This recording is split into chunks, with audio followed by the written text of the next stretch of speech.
مصطفیٰ دبے قدموں اس کے تعاقب میں باورچی خانے میں داخل ہوا، جہاں وہ لڑکی ایک چھوٹے سے ذخیرہ خانے میں چھپ چکی تھی۔ اندر سے برتنوں کی ہلکی سی آواز اور پھر کسی دروازے کے کھلنے کی آہٹ سنائی دی۔ مصطفیٰ نے اپنی جگہ تبدیل نہیں کی۔ یہ محسوس کرتے ہی کہ وہ باہر نکل چکی ہے، وہ خاموشی سے ذخیرہ خانے میں آیا۔ اندر اندھیرا تھا، لیکن اس نے روشنی جلائے بغیر خود کو ذخیرہ خانے کے بیرونی دروازے پر کھڑا کر لیا۔ اپنی سیاہ پتلون کی جیبوں میں ہاتھ ڈالے وہ تاریکی میں ایسے چھپا ہوا تھا کہ ہادیہ اسے نہ دیکھ پائے۔ یہ بیرونی حصہ بھی کافی تاریک تھا۔ ممکن ہے محافظ جاتے ہوئے بتیاں بجھا گئے ہوں۔ اس کی بنیان کے گلے سے جھانکتا ہوا چوڑا سینہ اور مضبوط بازو واضح تھے۔ سینے پر ہاتھ باندھے وہ انتظار کرنے لگا کہ وہ کیا کرتی ہے۔ ٹھنڈی ہوا اس کے بدن سے ٹکرا رہی تھی، لیکن اس کے اندر کا اشتعال کم نہیں ہوا تھا۔ ہادیہ احتیاط سے آگے بڑھی اور پچھلے صحن کا جائزہ لیا۔ وہاں کوئی موجود نہیں تھا، تاہم وہ پھر بھی ایک کونے میں کھڑی ہو کر اونچی دیوار کو تکنے لگی جس پر چڑھنے کے لیے کوئی سیڑھی درکار تھی۔ وہ کچھ دیر تک ارد گرد نظریں گھماتی رہی، پھر اچانک مسکرا دی۔ ایک طرف دیوار کے ساتھ کئی خالی گملے پڑے تھے جن میں صرف مٹی تھی۔ اس نے مشکل سے ایک گملہ سرکایا اور دوسرا گملہ محنت سے اس کے اوپر رکھنے کی کوشش کی۔ کافی زور لگانے کے بعد وہ گملے کو اوپر رکھنے میں کامیاب ہو گئی۔ اسی طرح مزید 10 منٹ کی مشقت کے بعد اس نے ایک اور گملہ اوپر رکھا، مگر جیسے ہی یہ کام مکمل کیا اس نے بے ساختہ اپنی کمر کو تھام لیا۔ زیادہ وزن اٹھانے کی وجہ سے اس کی کمر میں شدید اینٹھن ہوئی تھی۔ اس کے بعد درد کی نوعیت بدل گئی۔ اس نے اپنے پیٹ کے ایک کنارے کو پکڑ کر زمین پر بیٹھ گئی۔ آنکھوں سے گرم آنسو بہہ نکلے۔ مصطفیٰ فوری طور پر آگے بڑھنے لگا، لیکن ایک قدم پر ہی رک گیا۔ اس نے کونے میں پڑی ایک چھوٹی سی رسی اٹھائی اور سختی سے اپنے پیٹ کے گرد باندھ لی۔ رسی باندھنے کے بعد وہ کچھ دیر گھٹنوں کے بل بیٹھی رہی، پھر ہاتھوں سے چہرہ پونچھ کر دوبارہ کھڑی ہو گئی۔ اس نے اب اوپر والے گملے کو سیدھا رکھنے کے بجائے الٹا کر دیا۔ اس کی مٹی زمین پر خالی کی اور خالی گملہ اوپر رکھا۔ اب وہ زمین سے مٹی اٹھا کر اس گملے میں بھرنے لگی۔ مصطفیٰ نے ضبط کرتے ہوئے اپنے چہرے پر ہاتھ پھیرا اور وہیں کھڑے ہوئے اسے دیکھتا رہا۔ ہادیہ نے یہی عمل مزید 2 گملوں کے ساتھ کیا، جس میں اسے مزید 15 منٹ لگے۔ اب یہ گملے اس کے قد سے تھوڑا اونچے ہو چکے تھے، مگر افسوس کہ گملے ختم ہو گئے تھے۔ آخری گملے کی مٹی تھوڑی کم تھی، اسے مزید بھرنا ضروری تھا۔ اس نے سر تھام کر سوچا کہ اب کیا کرے۔ ایک بار پھر تھوڑا آگے ہو کر پورے صحن کا جائزہ لیا، پھر زمین پر بیٹھ کر لان کی مٹی کھودنے لگی۔ مصطفیٰ کے ماتھے پر بل پڑ گئے۔ وہ وحشیوں کی طرح ایک ہاتھ سے گھاس کھینچتی اور مٹی اکھیڑ رہی تھی۔ ضرورت کے مطابق مٹی جمع کر کے اس نے گملے میں ڈالی۔ اب صرف اوپر چڑھنا باقی تھا۔ کپڑوں سے ہاتھ جھاڑ کر اس نے ایک گہری سانس لی۔ اتنی محنت کے بعد اس کا گلا خشک ہو چکا تھا، لیکن واپس جانا گویا خود کو واپس جہنم میں دھکیلنے کے مترادف تھا۔ وہ دیوار کا سہارا لیتی ان گملوں پر چڑھنے لگی۔ 2 بار کی ناکامی کے بعد وہ کامیاب ہوئی، لیکن اب بھی دیوار اس کے کندھوں تک تھی۔ دونوں ہاتھ دیوار کے کناروں پر رکھ کر وہ پاؤں اوپر چڑھانے کی کوشش کرنے لگی۔ مصطفیٰ نے طنزیہ مسکراہٹ کے ساتھ انکار میں سر ہلایا۔ اگر وہ ایسے چڑھنے کی کوشش میں گرتی تو اس کی کمر کی ہڈی کو شدید چوٹ لگتی۔ مصطفیٰ نے اس کی طرف قدم بڑھائے۔ وہ دیوار کے کنارے پر ہاتھ رکھے اوپر پاؤں ٹکانے کی کوشش میں تھی۔ ہاتھ اور پاؤں پر کئی خراشیں آ چکی تھیں، مگر یہ زخم بے معنی تھے۔ جو زخم وہ شخص اسے دے چکا تھا، اس کے مقابلے میں اسے یہاں سے جلد فرار ہونا تھا۔ اس سے پہلے کہ وہ اسے کسی نئی اذیت میں مبتلا کرتا، بڑی مشکل سے وہ دونوں ہاتھ اور ایک پاؤں دیوار پر رکھنے میں کامیاب ہوئی اور اوپر کی طرف اٹھی۔ ہونٹوں پر کامیابی کی مسکراہٹ آئی۔ بس چند لمحے اور پھر وہ آزاد۔ لیکن جوں ہی اس نے دیوار کی دوسری جانب نیچے دیکھا، اس کی سانس رک گئی۔ یہ حویلی کی پچھلے دیواریں عام بنگلوں سے کہیں زیادہ اونچی تھیں۔ اس طرف سے تو وہ گملوں کی مدد سے اوپر چڑھ آئی تھی، مگر دوسری طرف کیسے اترتی؟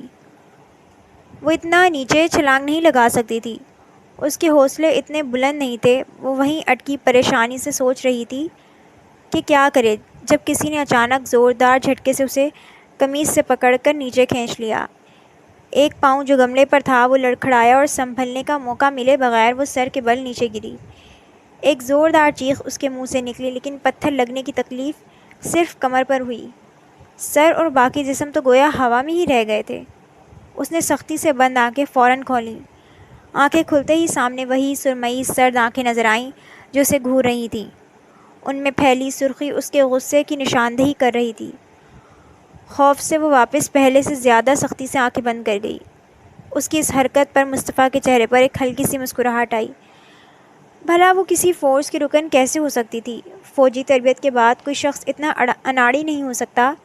گملے رکھنا، مٹی کھودنا، اس نے کتنا وقت ضائع کیا تھا، جبکہ وہ آنکھیں موندے یہ سوچ رہی تھی کہ جس پتھر سے اس کی کمر ٹکرا کر شدید درد میں مبتلا ہوئی ہے، وہ پتھر مصطفیٰ جہانگیر کا ہاتھ ہے۔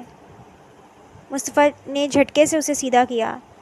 وہ جو آنکھیں بند کیے تھی لڑکھڑائی اور فوراً آنکھیں کھول کر اپنے آپ کو سنبھالتی پیچھے ہٹی۔ اس نے ایک قدم اس کی طرف بڑھایا تو وہ فوراً 2 قدم پیچھے چلی گئی۔ وہ مزید پیچھے جاتی، لیکن پیچھے دیوار سے کمر ٹکرانے پر اس کی سانس رک گئی۔ تمہیں معلوم ہے نا، تمہیں ختم کرنا میرے لیے دشوار نہیں ہے۔ وہ خوف زدہ ہو کر فوراً ہاں میں سر ہلا گئی۔ سانس حلق میں پھنسی تھی۔ بولنے کی ہمت تو دور کی بات، ڈر سے اس کی سانسیں رک گئی تھیں۔ باہر کا باغیچہ دیکھ رہی ہو؟ 5 منٹ کا کھیل ہے۔ اس وقت بھی تم زمین کے اوپر ہو تو کوئی نہیں جانتا کہ تم کہاں ہو۔ چند لمحوں میں زمین کے نیچے ہوگی، تب بھی کسی کو خبر نہیں ہوگی، سمجھا؟ اپنی پتلون کی جیب میں ہاتھ ڈالے وہ سرد نظروں سے گھور رہا تھا۔ وہ اس کی رکی ہوئی سانسوں کو بھی سمجھ رہا تھا۔ اس کے پوچھنے پر اس نے ایک بار پھر تیزی سے اس بات میں سر ہلایا۔ تم تک پہنچنا میرے لیے بالکل آسان ہے، اس لیے دوبارہ بھاگنے کی کوشش مت کرنا۔ تم اگر ابھی زندہ ہو تو صرف اس لیے کہ کچھ راز کھلنے باقی ہیں۔ ایسا نہ ہو کہ قید سے رہائی کی کوشش میں تم زندگی سے ہی رہائی پا جاؤ۔ ایک انگلی سے اس کی ٹھوڑی اوپر کرتے ہوئے اس نے واضح تنبیہ کی۔ اس کی رکی ہوئی سانس اچانک زور سے باہر نکلی۔ اس نے جلدی سے گہری سانس لی۔ مصطفیٰ نے غور سے اسے دیکھا۔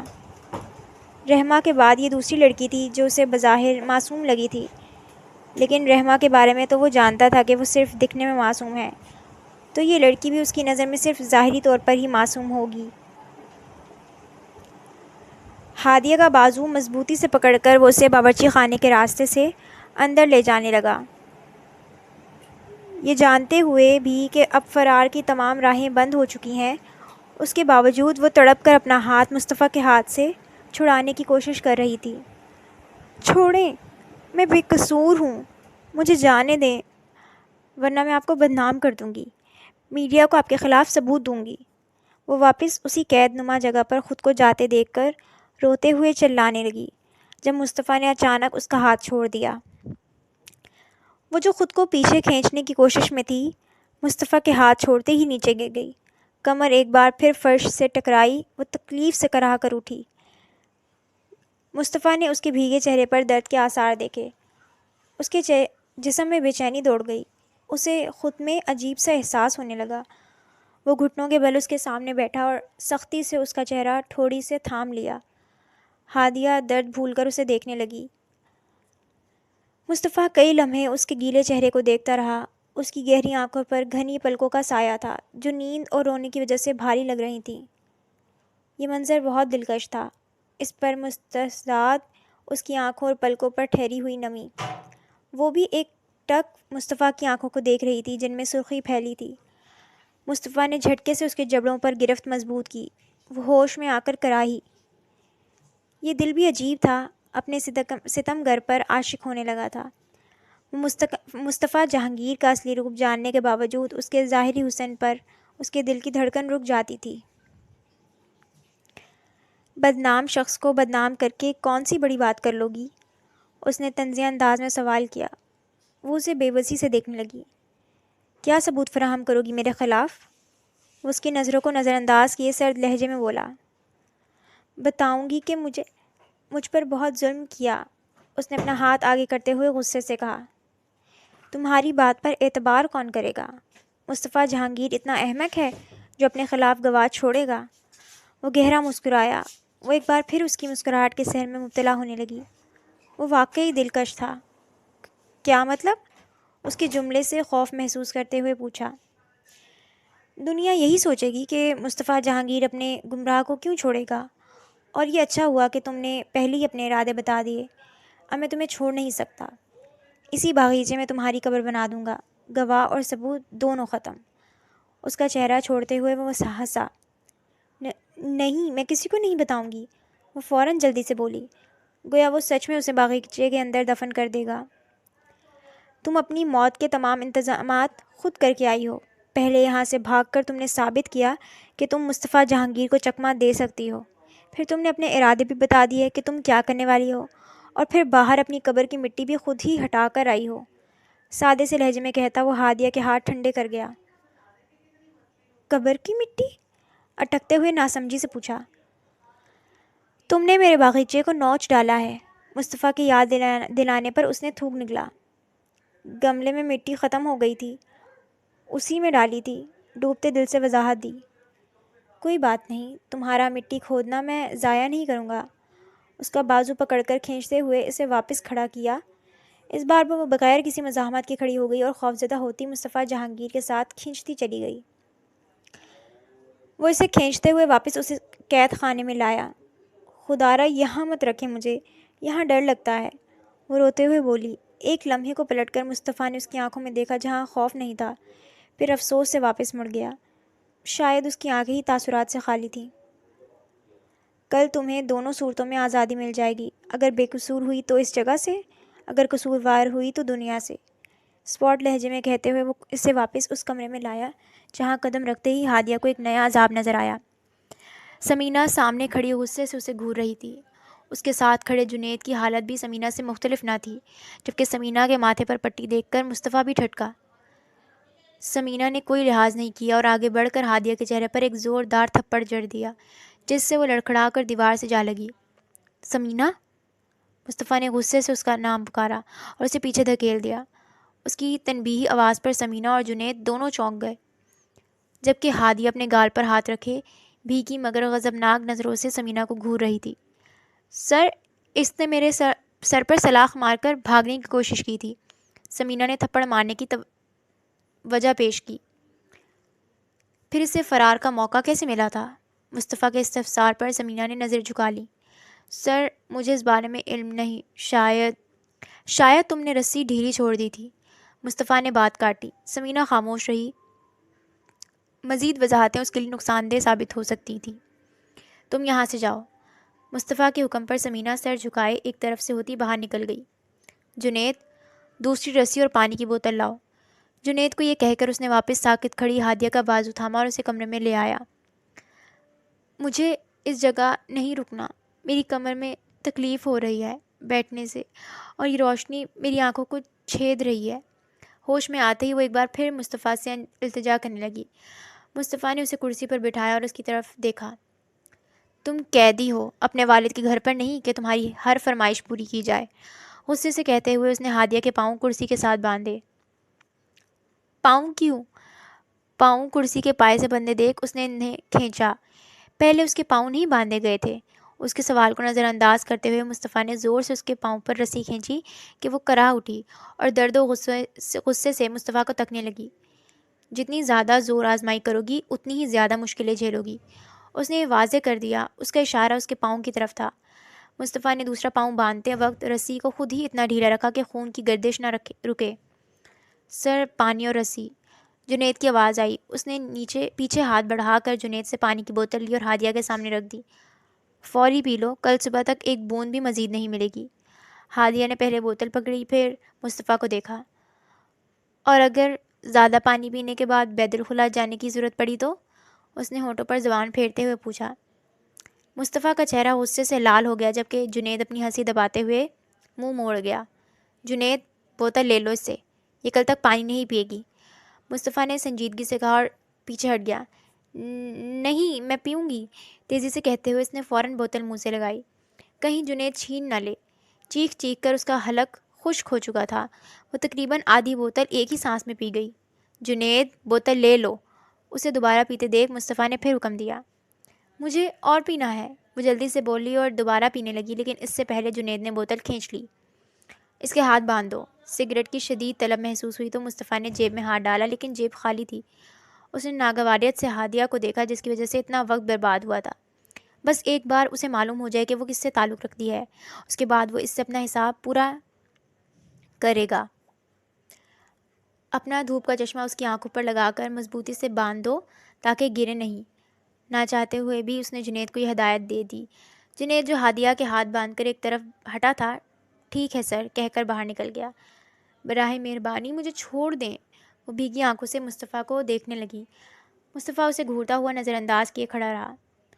میرے گردے کا مسئلہ ہے، میرا ایک گردہ کام نہیں کرتا، مجھ سے بیٹھا نہیں جا رہا۔ اب وہ روتے ہوئے مصطفیٰ سے التجا کرنے لگی۔ اس کی بات سن کر مصطفیٰ چونکا، غور سے اسے دیکھا، اس کے چہرے پر تکلیف کے آثار واضح تھے۔ اگر ایک بھی جملہ مزید منہ سے نکالا تو منہ بھی ساری رات بند رہے گا، پھر تمہیں دمے کی شکایت بھی ہو جائے گی۔ اس کی بے حسی پر وہ مزید کچھ نہ کہہ سکی، لیکن جب مزید صبر نہ ہوا تو وہ چہرہ نیچے کر کے سسکنے لگی۔ جنید واپس آیا اور اس کی آنکھوں پر چشمہ لگا کر پیچھے سے ڈوری سے باندھ دیا۔ پھر مصطفیٰ کو کمرے سے باہر نکلتے دیکھ وہ بھی اس کے پیچھے نکل گیا۔ وہ کمرہ جو تیز پیلی روشنی سے منور تھا، اب ایسا محسوس ہوا جیسے تیز دھوپ میں سیاہ بادل آ گیا ہو۔ آنکھوں کو سکون ملا تھا، لیکن کمرے کے پچھلے حصے میں شدید درد ہو رہا تھا۔ وہ تاریک کمرے میں سر جھکائے آنکھیں موند گئی۔ آج اسے اس کرسی سے بندھے دوسرا دن تھا۔ سمینہ اتنی قابل نہیں کہ اس کے بھروسے کچھ چھوڑا جائے، تم یہاں نگرانی کرو، یہ لڑکی اس جگہ سے نکلنی نہیں چاہیے۔ جنید سے یہ کہہ کر وہ سیڑھیاں چڑھتا اپنے کمرے میں چلا گیا۔ کمرے میں پہنچ کر سائڈ ٹیبل سے سگریٹ کا ڈبہ اٹھایا اور بالکنی میں آ گیا۔ ایک سگریٹ سلگا کر گہرا کش لیا، پھر جیب سے موبائل نکال کر دیکھا تو اسکرین پر رحمہ کا معذرت کا پیغام تھا، معافی، ساتھ میں 2 غمگین ایموجی۔ مصطفیٰ کے ہونٹوں پر مسکراہٹ نمودار ہوئی۔ اسے احساس تھا کہ وہ اس سے ناراض ہے، لیکن اس نے کچھ سوچ کر جواب دیے بغیر موبائل واپس جیب میں رکھ لیا۔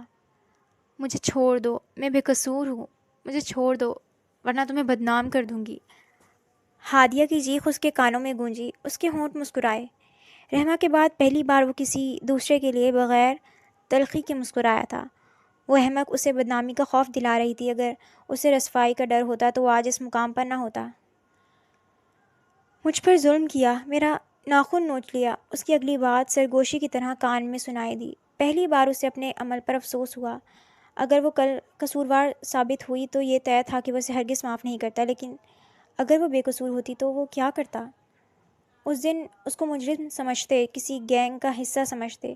اس نے اپنے نقصان کا غصہ بھی اس کے وجود پر نکالا تھا، پر وہ اپنے دل و دماغ کا بھی کیا کرتا جو ہادیہ کے معاملے میں ایک رائے رکھتے تھے اور یہی گواہی دیتے تھے کہ ہادیہ معصوم نہیں، وہ جو نظر آتی ہے وہ نہیں ہے، نہ ہی اس کا یہاں آنا کوئی اتفاق ہے، نہ ہی وہ کوئی عام لڑکی ہے۔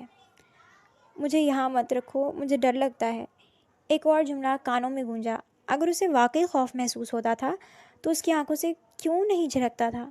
حالانکہ نظریں تو سب سے پہلے دل کے جذبات کو ظاہر کرتی ہیں، پھر اس کی آنکھیں اتنی بے تاثر کیسے تھیں؟ اس سوال کا جواب اس کے پاس نہیں تھا۔ ہاتھ پر جلن محسوس ہوئی تو اس نے سی کی آواز کے ساتھ اپنا ہاتھ جھٹکا۔ سگریٹ اس کے ہاتھ میں ہی جلتی رہی اور اس کی انگلی کی پور جھلس گئی۔ اپنی انگلی کو دیکھتے ہوئے وہ چونکا۔ وہ اس لڑکی کے خیالوں میں اتنا کھو گیا تھا کہ اسے ہوش ہی نہیں رہا۔ کچھ دیر مزید بالکنی میں کھڑے رہنے کے بعد وہ واپس کمرے میں آیا، دروازہ بند کر کے پردے برابر کیے اور بستر پر لیٹ کر آنکھوں کے اوپر بازو رکھ گیا۔ اور اگر زیادہ پانی پینے سے حاجت ہوئی تو؟ ہادیہ کا دوسرا جملہ یاد آیا تو بے اختیار ہونٹ دوبارہ مسکرائے۔ میرے گردے میں مسئلہ ہے، میرا ایک گردہ نہیں ہے۔ درد سے بھری نرم آواز نے اسے بے چین کر دیا۔ وہ آنکھوں سے بازو ہٹا کر چھت کو دیکھنے لگا۔ اسے وہ لمحہ یاد آیا جب وہ باغیچے میں گملہ اوپر رکھنے کے بعد تکلیف سے روتی نیچے بیٹھی تھی۔ بے چینی بڑھی۔ وہ کروٹ لے کر دوسری طرف منہ کر گیا۔ کیا وہ سچ کہہ رہی تھی؟ وہ سوچنا نہیں چاہتا تھا، پر وہ لڑکی خود بخود اس کے خیالات سے چپک رہی تھی۔ تنگ آ کر وہ اٹھ کر بیٹھا۔ بے گناہ ثابت ہونے سے پہلے کسی کو رعایت دینا اس کے کام کا اصول نہیں تھا۔ اگر وہ سزا جرم ثابت ہونے سے پہلے نہیں دیتا تھا تو آزادی یا نرمی بھی نہیں۔ سائڈ ٹیبل کے دراز سے ایک چھوٹی شیشے کی بوتل نکال کر اس نے ہاتھ پر 2 چھوٹی گولیاں رکھی اور زبان پر رکھ کر واپس لے گیا۔ کچھ دیر بعد اس کی سانسیں گہری ہونے لگیں اور آنکھوں میں خمار اترنے لگا۔ پھر چند منٹ بعد آنکھیں نیند کے بوجھ سے صبح کے 9 بجے وہ مکمل تیاری کے ساتھ کمرے سے باہر نمودار ہوا۔ آج اس نے سیاہ رنگ کی قمیض زیب تن کی تھی جس کے ساتھ سرمئی پینٹ تھی۔ بال اوپر کی طرف سنوارے ہوئے تھے اور آستینیں کوہنیوں تک چڑھی ہوئی تھی۔ وہ نیچے لابی میں آیا۔ جنید پہلے ہی صوفے پر موجود تھا۔ مصطفیٰ کو دیکھتے ہی وہ باادب انداز میں کھڑا ہو گیا۔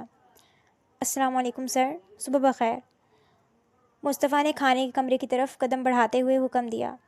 وعلیکم السلام۔ سمینہ کو بلاؤ اور اسے یہ ذمہ داری دو کہ وہ ہادیہ کو صحیح حالت میں لائے، اسے تیار کرے اور پھر ناشتہ کروائے۔ جنید کو اس لڑکی کا نام یاد نہیں تھا، لہٰذا اس نے تصدیق چاہی۔ معذرت سر، ہادیہ؟ مصطفیٰ نے مٹ کر طنزیہ انداز میں پوچھا۔ تم نے یہاں کتنی لڑکیوں کو اپنی تحویل میں رکھا ہوا ہے؟ ہادیہ کا نام لیتے ہوئے اسے خود بھی ایک عجیب سے احساس ہوا تھا، لیکن اس نے خود کو قابو کر کے یہ بات کہہ دی۔ معافی چاہتا ہوں سر۔ جنید نے مزید بحث کیے بغیر پلٹ کر سمینہ کو بلایا۔ اسے مصطفیٰ کا حکم اور پھر مصطفیٰ کے پیچھے ہو لیا۔ سر، آپ کا پیغام پہنچا دیا گیا ہے، جنید نے خبر دی۔ مصطفیٰ نے اسپات میں سر ہلایا اور اپنے سامنے رکھا ہوا مکئی کا ناشتہ کھانے لگا۔ کیا باہر مشتاق کے ساتھ ملاقات حتمی ہو گئی ہے؟ اس نے بے فکری سے پوچھا۔ جی سر، ہو گئی ہے۔ وہ پہلے ہچکچا رہا تھا کہ اسے فوری سامان کی ضرورت نہیں کیونکہ پچھلا مال ابھی بکا نہیں، لیکن میں نے اسے ترغیب دی کہ یہ بہترین اور سستا مال ہے تو وہ مان گیا۔ جنید نے تفصیل سے بتایا۔ مصطفیٰ طنزیہ ہنسا۔ بکرے کی ماں کب تک خیر منائے گی؟ اس کی بات کا مفہوم سمجھتے ہوئے جنید نے بابر مشتاق کے ممکنہ انجام پر افسوس کا اظہار کیا۔ مصطفیٰ نے نیپکن سے منہ صاف کیا۔ میز پر ہاتھ ٹکاتے ہوئے جنید کو دیکھا۔ تمہیں معلوم ہے جنید، جس طرح انسان کی غداری کی 3 بنیادی وجوہات ہوتی ہیں، اسی طرح اس کی تباہی کی بھی 3 وجوہات ہیں، جانتے ہو کیا؟ جنید نے تصدیق میں سر ہلایا۔ جی سر۔ کیا؟ مصطفیٰ نے وہ وجوہات پوچھیں۔ عورت، شہرت اور دولت۔ اس کے جواب پر مصطفیٰ مسکرایا۔ اب تم کافی ذہین ہو گئے ہو۔ ہنستے ہوئے وہ کھڑا ہوا۔ جنید نے مسکرا کر داد وصول کی۔ ملاقات کی جگہ فائنل ہو گئی؟ جی سر، اس عمارت کا نچلا حصہ جہاں سے سامان چوری ہوا تھا۔ جنید اس کے پیچھے ہی باہر نکلا۔ مصطفیٰ صوفے پر بیٹھ کر موبائل میں مشغول ہو گیا۔ اس کے اشارے پر جنید بھی اس کے سامنے بیٹھ گیا۔ جنید، خبریں لگاؤ۔ موبائل استعمال کرتے اس نے جنید سے کہا۔ جنید نے جی سر کہتے ہوئے دیوار پر لگی LED اسکرین آن کی اور خبروں کا چینل لگا دیا۔ ہم آپ کو ایک اہم خبر سے مطلع کرتے چلیں کہ لیزا بلوچ نے اپنے بیان میں فہیم بلوچ کے قاتلوں کو مخاطب کرتے ہوئے کہا ہے کہ وہ ان کے حوصلے پست نہیں کر سکتے اور نہ ہی ان کی بنیادوں کو ہلا سکتے ہیں۔ اگر وہ یہ سوچتے ہیں کہ فہیم بلوچ کو راستے سے ہٹا کر وہ اپنے مقصد میں کامیاب ہو گئے ہیں تو وہ سراسر غلطی پر ہیں۔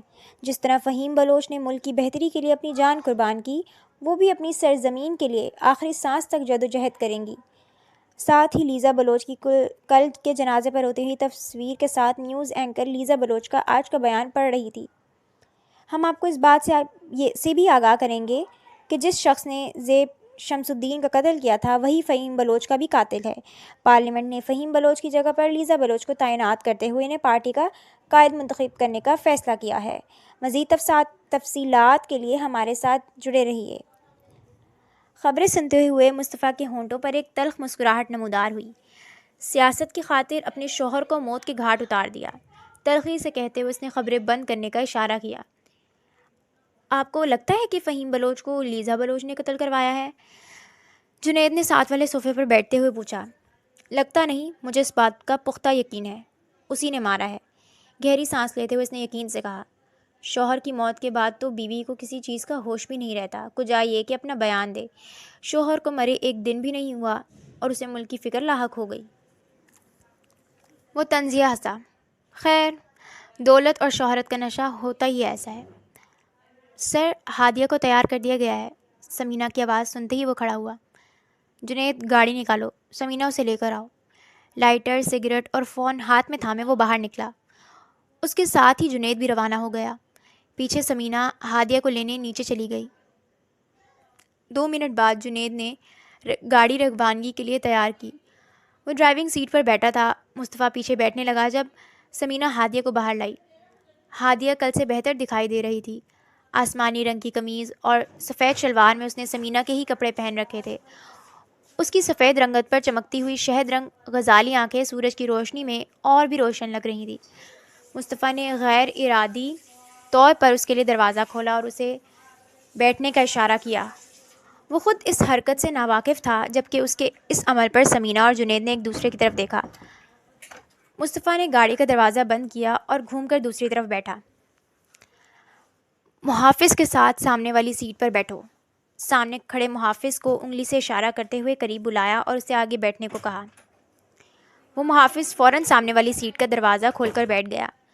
جنید نے گاڑی سٹارٹ کی جو جہانگیر ہاؤس سے باہر نکلی اور ہموار سڑک پر تیزی سے رواں ہو گئی۔ مصطفیٰ جو سنجیدگی سے کھڑکی کے باہر دیکھ رہا تھا، اپنے برابر انگلیوں کے چٹکنے کی آواز پر گردن موڑ کر ہادیہ کو دیکھا، جس کی بھویں پریشانی سے آپس میں ملی ہوئی تھیں۔ اپنا نچلا ہونٹ کاٹتی وہ اپنی انگلیاں چٹکا رہی تھی۔ اپنے چہرے پر کسی کی نظروں کا احساس ہوا تو اس نے ترچھی نظر سے مصطفیٰ کو دیکھا اور اسے خود کو دیکھتے ہوئے پا کر دونوں ہاتھوں کو الگ کر کے دوپٹے کے نیچے کر لیا اور بالکل سیدھی ہو کر باہر دیکھنے لگی۔ مصطفیٰ کے ہونٹوں پر صرف ایک لمحے کے لیے مسکراہٹ آئی، پھر اس نے ہادیہ کو نظر انداز کرتے ہوئے کھڑکی سے باہر دیکھا اور اپنی کمر کو پچھلی سیٹ سے ٹکا لیا۔ کچھ دیر بعد گاڑی میں چھائی خاموشی کو چیرتی ہادیہ کی دھیمی آواز گونجی، مجھے کہاں لے کر جا رہے ہیں؟ لیکن کسی نے کوئی جواب نہیں دیا۔ مصطفیٰ بھی اسے نظر انداز کرتے ہوئے باہر دیکھتا رہا۔ مجھے آپ کے ساتھ نہیں جانا، وہ مصطفیٰ کی طرف دیکھ کر دوبارہ بولی۔ جنید، اگر اب کوئی آواز آئی تو گولی چلا دینا۔ ہادیہ کی طرف دیکھے بغیر اس نے جنید سے کہا۔ ہادیہ کو گویا سکتہ ہو گیا۔ مصطفیٰ کی توقع کے مطابق اس نے دوبارہ ایک لفظ بھی نہیں کہا۔ کچھ دیر بعد گاڑی اسی عمارت کے سامنے رکی جہاں سے ہادیہ اس کی گاڑی کی ڈگی میں بیٹھی تھی۔ اس جگہ کو پہچانتے ہی ہادیہ آگے ہوئی اور کھڑکی باہر دیکھنے لگی۔ یہیں سے میں آپ کی گاڑی میں بیٹھی تھی، وہ خوشی سے پلٹ کر مصطفیٰ کو بتانے لگی۔ آپ چاہیں تو کیمروں میں دیکھ لیں۔ مصطفیٰ کی نظریں واپس خود پر دیکھ کر اس نے ہونٹوں پر زبان پھیری۔ اگر یہ یہاں سے بھاگی یا کہیں بھی گئی میرے اگلے حکم تک، تو اپنی ہلاکت یقینی سمجھنا۔ ہادیہ کی باتوں کو سرے سے نظر انداز کرتے ہوئے اس نے آگے بیٹھے محافظ کو کہا، جس نے فوراً اس بات میں سر ہلایا۔ جنید نے گاڑی سے اتر کر مصطفیٰ کے لیے دروازہ کھولا اور ایک بندوق اس کے ہاتھ میں تھما دی۔ اگر یہ بھاگنے کی کوشش کرے تو گولی مار دینا۔ ایک نظر ہادیہ کو دیکھتے ہوئے اس نے محافظ کو حکم دیا۔ جی سر۔ محافظ نے اپنا رخ پچھلی سیٹ کی طرف کیا اور بیٹھ گیا۔ ہادیہ نے پہلے مصطفیٰ کو اندر جاتے دیکھا، پھر اس محافظ کو جو مسلسل اسی پر نظریں جمائے بیٹھا تھا۔ دیکھنا بند کرو مجھے۔ محافظ کی نظریں مسلسل اپنے چہرے پر محسوس کرتے اس کے ماتھے پر بل پڑے۔ جب تک سر کا حکم نہیں آتا ایک لمحے کے لیے بھی نظر نہیں ہٹ سکتی، وہ بے تاثر لہجے میں بولا۔ ہادیہ بے بسی سے گاڑی کی سیٹ سے پشت لگا کر کھڑکی سے باہر دیکھنے لگی۔ مصطفیٰ داخلی راستے کے پیچھے بنے کمرے میں داخل ہوا، جہاں باہر مشتاق پہلے ہی اپنے ایک محافظ کے ہمراہ بیٹھا تھا۔ کمرہ زیادہ کشادہ نہیں تھا۔ ایک کونے میں 7 نشستوں والا صوفہ تھا۔ درمیان میں ایک میز تھی جس کے ایک طرف ایک کرسی اور دوسری طرف 2 کرسیاں رکھی تھیں۔ باہر مشتاق 2 کرسیوں والی سائڈ پر بیٹھا تھا اور اس کے پیچھے اس کا محافظ بندوق تھامے کھڑا تھا۔ بظاہر باہر مشتاق چینی کے کارخانوں کا مالک تھا، جن کی آڑ میں خفیہ منشیات کی اسمگلنگ کا کام ہوتا تھا۔ سلام باس۔ بابر مشتاق سے مسکراتے ہوئے کھڑا ہوا اور مصافحے کے لیے ہاتھ بڑھایا، جسے مصطفیٰ نے نظر انداز کر کے دوسری طرف بیٹھ گیا۔ بابر کی مسکراہٹ دھندلا گئی، لیکن پھر اس نے یہ نظر انداز کیا اور واپس بیٹھ گیا۔ سلام مکمل کیا کرو، کرسی پر بیٹھتے ہوئے مصطفیٰ نے مسکراتے ہوئے کہا۔ او السلام علیکم۔ ہاتھ نہ ملانے کی وجہ سمجھتے ہوئے بابر پھر مسکرایا اور مکمل سلام کرتے ہوئے ہاتھ واپس مصطفیٰ کی جانب بڑھا دیا۔ وعلیکم السلام، مصطفیٰ نے جواب دیا۔ اس کے ہاتھ کو دیکھا پھر دوبارہ نظر انداز کر گیا۔ اب کی بار بابر کے چہرے کا رنگ خفت سے سرخ ہو گیا۔ جنید نے بتایا ہے کہ کوئی زبردست مال آیا ہے۔ بابر نے خود ہی بات شروع کی۔ ہاں، سامان تو واقعی کمال کا ہے، مصطفیٰ نے تائید کی۔ تو پھر دکھاؤ کس بات کی دیر ہے؟ ویسے مجھے فی الحال مال کی ضرورت نہیں تھی، لیکن جنید نے بار بار کہا کہ سامان بہت عمدہ اور سستا بھی ہے اس نے پھر مصطفیٰ سے سستے ہونے کی تصدیق چاہی۔ ہاں، جنید نے بالکل درست کہا ہے، دل خوش کر دینے والا سامان ہے۔ مصطفیٰ نے جنید کو دیکھتے ہوئے مسکرایا۔ جواباً جنید بھی مسکرایا۔ تو پھر دکھاؤ نا، بابر مشتاق پرجوش ہوا۔ تمہارے پاس سامان پہنچ تو گیا ہے، تم نے دیکھا نہیں اب تک؟ مصطفیٰ نے حیرت سے پوچھا۔ کون سا سامان؟ بابر چونک گیا۔ 2 دن ہو گئے ہیں اور تم بھول گئے؟ ارے ذرا ان دونوں کو لے کر آؤ جنید۔ مصطفیٰ کے کہنے پر جنید کے کمرے سے باہر نکلا، جبکہ باہر بابر مشتاق ایک عجیب سی گھبراہٹ محسوس کرتے ہوئے مصطفیٰ کو دیکھ رہا تھا، جو نہایت سرد نظروں سے صرف اسی کو دیکھ رہا تھا۔ مجھے ایک اور اہم میٹنگ کے لیے جانا ہے، دوبارہ ملاقات ہوگی۔ بابر مشتاق اٹھنے لگا کہ مصطفیٰ نے بندوق نکالتے ہوئے اپنے ہاتھ میں اس طرح پکڑی کہ اس کا رخ بابر کی طرف ہو گیا۔ بابر اٹھتے اٹھتے واپس بیٹھ گیا، ماتھے پر بل پڑ گئے۔ مصطفیٰ نے ہاتھ ٹیڑھا کر کے بندوق لوڈ کی۔ تم کچھ کہہ رہے تھے؟ لوڈڈ بندوق ہاتھ میں تھامے وہ واپس بابر کی طرف متوجہ ہوا۔ مجھے کچھ سمجھ نہیں آ رہا کہ تم کیا چاہتے ہو یا کس مال کے بارے میں بات کر رہے ہو؟ بابر نے خود پر قابو رکھتے ہوئے پریشان کن حالت میں پوچھا۔ ایئر کنڈیشنر کی ٹھنڈک میں بھی اس کے ماتھے پر ہلکے ہلکے پسینے کے قطرے نمودار ہوئے۔ سر، جنید نے کمرے میں قدم رکھتے ہوئے پکارا۔ اس کے ہمراہ 2 نوجوان تھے جن کے چہرے پر پٹے ہوئے تمہارے اور کہنے سوجے پر ہوئے ہی تھے۔ انہوں نے میرا سامان بابر چوری مشتاق کر کا کے سانس حلق میں اٹک تم گیا۔ تک پہنچایا وہ کھڑا تھا۔ ہوا اور ان دونوں لڑکوں کو مصطفیٰ نے گھورنے لگا بندوق جو والا اسی کو ہاتھ دیکھ رہے تھے۔ میز پر رکھا، خود آگے جھکا اور دوسرے ہاتھ کی انگلی سے بابر کے ماتھے پر ابھرے پسینے کو چکھا۔ بابر، تمہیں اتنا پسینہ کیوں آ رہا ہے؟ اس نے لا علم بنتے ہوئے پوچھا۔ بس کچھ زیادہ گرمی محسوس ہو رہی ہے، وہ مسکرایا اور اپنی گھبراہٹ چھپانے کی کوشش کی۔ اسے یقین نہیں آ رہا تھا کہ مصطفیٰ جہانگیر اس تک کیسے پہنچ گیا، کیونکہ ان لڑکوں نے اس کی ہدایات کے مطابق نقاب پہنے اور بغیر نمبر پلیٹ کی موٹر سائیکل پر فرار ہوئے تھے اور راستہ بدل کر ایسے مقام سے نکلے تھے جہاں کوئی کیمرہ موجود نہیں تھا۔ پھر بھی وہ کیسے پکڑے گئے؟ جنید، ایئر کنڈیشنر کی ٹھنڈک بڑھاؤ، باہر بابر کو تپش محسوس ہو رہی ہے۔ جنید نے مسکراتے ہوئے ریموٹ اٹھایا اور ٹھنڈک بڑھا دی۔ میں انہیں بالکل نہیں جانتا مصطفیٰ، یہ دونوں تم سے جھوٹ بول رہے ہیں۔ بابر نے جھٹ سے بات آگے بڑھائی۔ مصطفیٰ نہیں، باس کہو۔ تم جیسے لوگ تھوڑا سا اوپر اٹھتے ہی اپنا مرتبہ بھول جاتے ہو۔ مصطفیٰ نے سرد لہجے میں غصے سے اسے ڈانٹا۔ باس، میں انہیں نہیں پہچانتا، یہ غلط بیانی کر رہے ہیں۔ بابر نے آنکھیں بند کر کے کھولتے ہوئے پھر یہی بات دہرائی۔ لیکن انہوں نے تو ابھی کچھ کہا ہی نہیں بابر۔ میں نے کب کہا کہ انہوں نے کچھ اعتراف کیا ہے؟ مصطفیٰ نے نادانی کا تاثر دیا۔ بابر نے ہونٹ بھینچ لیے اور خاموشی سے مصطفیٰ کو دیکھتا رہا، پھر بالوں میں ہاتھ پھیرتے ہوئے ایک گہری سانس لی اور اپنے اعصاب کو قابو کرنے کی کوشش کی۔ جنید نے لڑکوں کو اندر کی طرف دھکیلا اور مصطفیٰ کی کرسی کے ساتھ کھڑا ہو گیا۔ سر، ان کے کہنے پر ہم نے وہ منشیات کے تھیلے چوری کیے تھے، صرف 2 لاکھ روپے کے بدلے میں۔ ہمیں اس میں موجود مواد کا علم نہیں تھا۔ ان کی ہدایت کے مطابق ہم بغیر نمبر پلیٹ کی موٹر سائیکل پر تھے، لیکن وہ راستے میں خراب ہو گئی تو ہم نے ایک دوسری موٹر سائیکل چھین لی۔ باقی منصوبہ بندی کے تحت ہم نے کیمرے سے پاک راستہ اختیار کیا تھا۔ ان میں سے ایک لڑکے نے مصطفیٰ کے اشارے پر ساری تفصیل بیان کر دی۔ اب بابر کو ہر طرف سے راستہ بند نظر آ رہا تھا۔ تم میں اتنی ہمت کیسے ہوئی کہ تم مصطفیٰ جہانگیر کے ساتھ سازش کرو؟ مصطفیٰ نے میز پر ہاتھ مارتے ہوئے چیخا۔ نہیں، یہ سب جھوٹ ہے۔ بابر کا چہرہ اب مکمل سفید پڑ چکا تھا۔ لیکن تمہاری آنکھیں تمہارا سچ بتا رہی ہیں بابر۔ مصطفیٰ نے اس کی آنکھوں میں گھورتے ہوئے غصے کا اظہار کیا۔ میں نے ایسا نہیں کیا، بابر نے مشکل سے سانس لیتے ہوئے کہا۔ کچھ مزید کہنا چاہتے ہو؟ واپس کرسی پر بیٹھتے ہوئے مصطفیٰ نے اپنے اندر کی بے چینی کو دبایا۔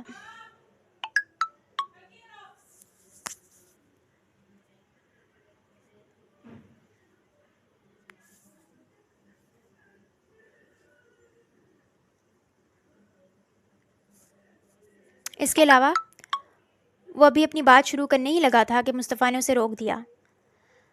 بابر اپنا ماتھا رگڑنے لگا۔ وہ بری طرح پھنس چکا تھا۔ اسے معلوم تھا کہ اب مصطفیٰ اسے کبھی معاف نہیں کرے گا۔ چند لمحوں کی خاموشی کے بعد اچانک بابر نے جیب سے بندوق نکالی اور ان دونوں لڑکوں پر چلا دی۔ غصے اور خوف کے مارے اس کی سانسیں بے ترتیب ہو رہی تھیں۔ تم نے گولی کیوں چلائی؟ مصطفیٰ کا ضبط جواب دے گیا۔ وہ کھڑا ہوا اور دھاڑ مار کر بولا۔ ساتھ ہی اگلے لمحے اس کا ہاتھ گھوما اور بابر مشتاق کے چہرے پر تھپڑ مارا۔ یہ سب غدار تھے، یہ میرے وفادار نہیں تھے، انہیں مار دیا۔ غداری کی سزا موت ہے۔ وہ ڈر اور غصے کے ملے جلے جذبات میں مصطفیٰ کے منہ پر چیخا۔ مصطفیٰ کے ہونٹوں پر ایک معنی خیز مسکراہٹ پھیلی۔ وہ واپس کرسی پر بیٹھتے ہوئے اطمینان سے مسکرایا۔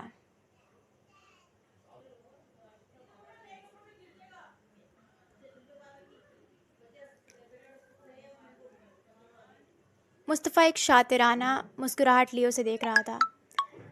اچھا ہوا تم نے خود اپنی سزا کا انتخاب کر لیا۔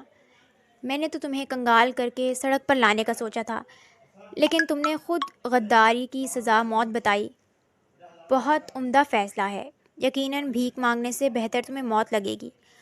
مصطفیٰ نے بندوق کا رخ اس کی طرف کرتے ہوئے مسکراتے ہوئے کہا۔ اور اب تو تم نے میرے سامنے 2 افراد کو قتل بھی کیا ہے، تو قتل کا بدلہ قتل، تو اس حساب سے تو تمہارا بھی قتل ہونا چاہیے۔ تم نے بھی تو کتنوں موت کو اپنے سر پر منڈلاتے دیکھ بابر غصے اور نفرت سے چیخا۔ اب معاملہ آریا پار ہو چکا تھا۔ ایسا نہیں ہے بابر مشتاق، شیر کو کتوں کی فہرست میں شمار کرنا غلط ہے۔ شیر کی مثال دے کر اس نے بابر کو کتا کہہ دیا۔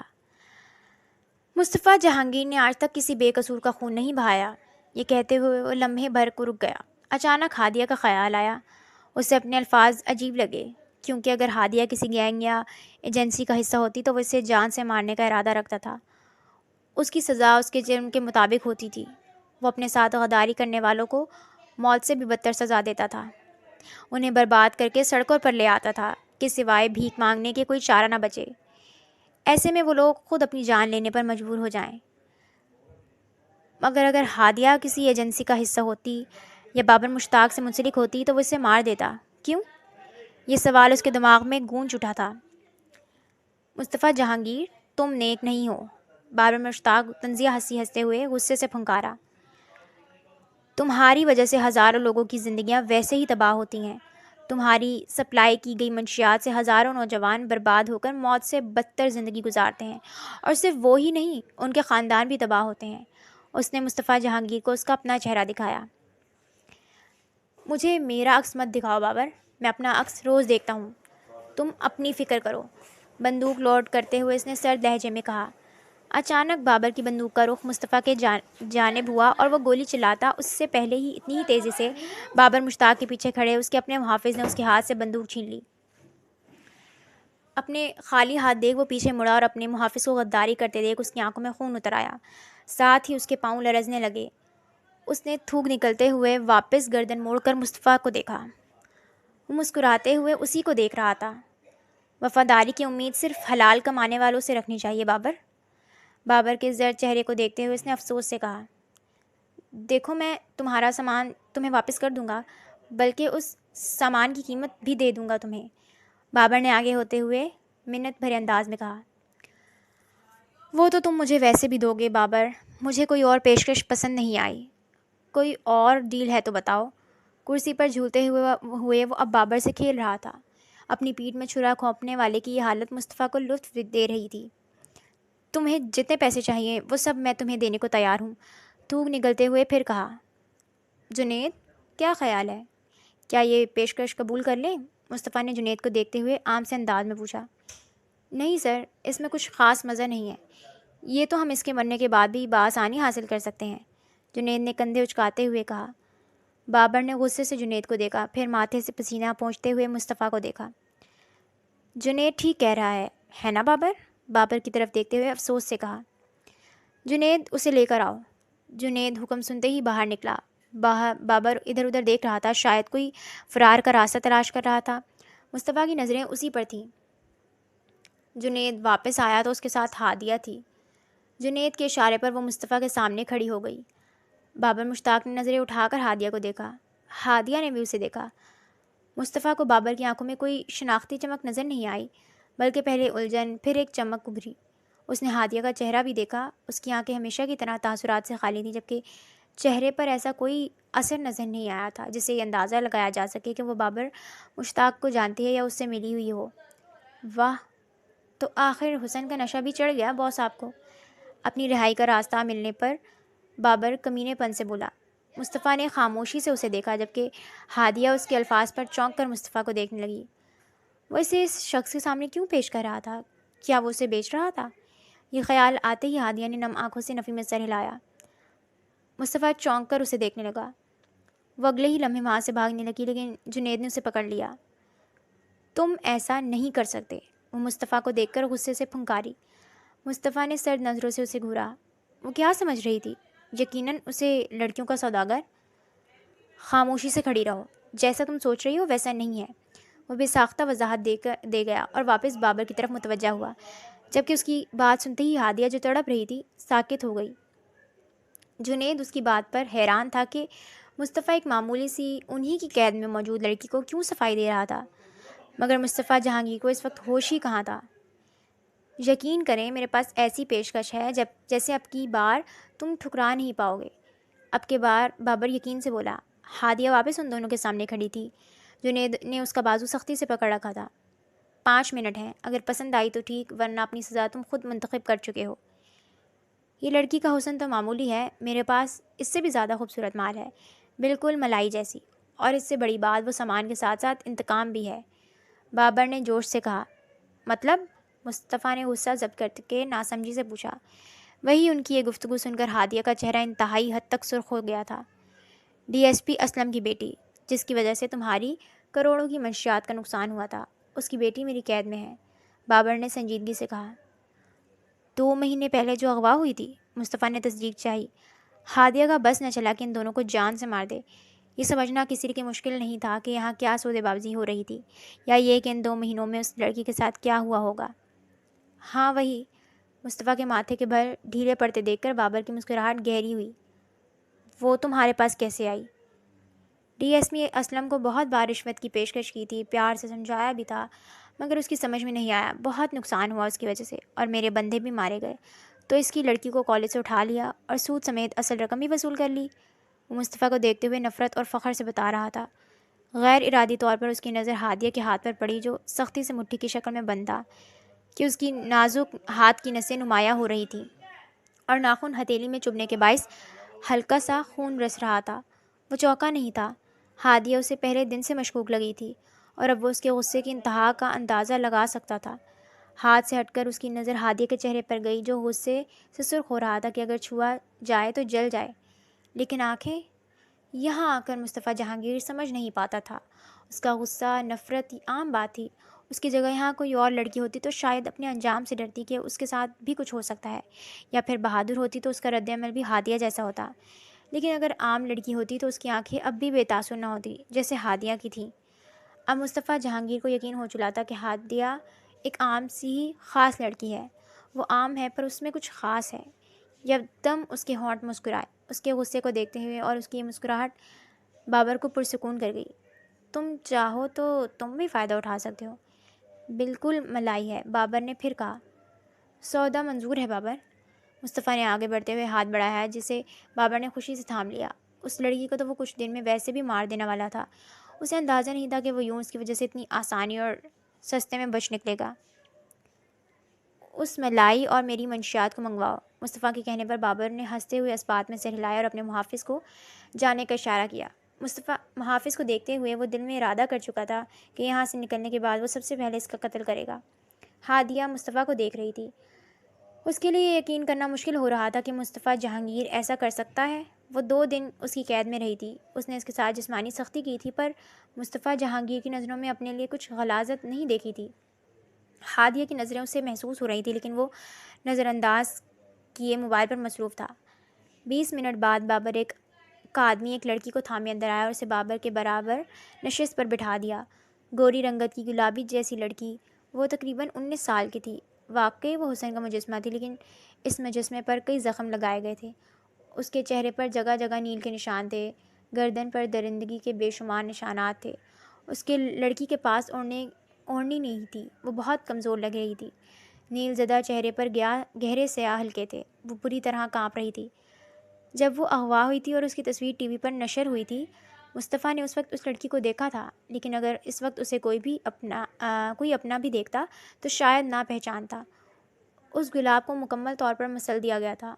اس کا کمزور نقاہت زدہ وجود بری طرح خوف سے لرز رہا تھا۔ 2 مہینوں میں شاید اس کے جسم پر ہر طرح کا تشدد کیا گیا تھا۔ ہادیہ کی آنکھوں سے قطرہ قطرہ آنسو بہنے لگے۔ آج سے یہ آپ کی ہوئی، مصطفیٰ کی نظریں اس لڑکی پر دیکھتے ہوئے بابر مسکراتے لہجے میں بولا، جبکہ وہ لڑکی مصطفیٰ کو خوف اور نفرت سے دیکھتے ہوئے خود کو چھپانے کی ناکام کوشش کرنے لگی۔ روتے روتے اس کا وجود ہلکولے لینے لگا تھا۔ رحمہ؟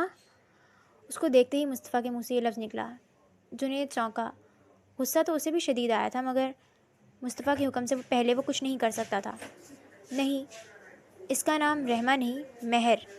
اس کا جملہ مکمل نہ ہوا تھا کہ کمرے میں یکدم خاموشی چھا گئی، ایک جان لیوا خاموشی۔ مصطفیٰ جہانگیر کی سائلنسر لگی بندوق سے نکلی گولی بابر کے ماتھے سے پار ہو گئی۔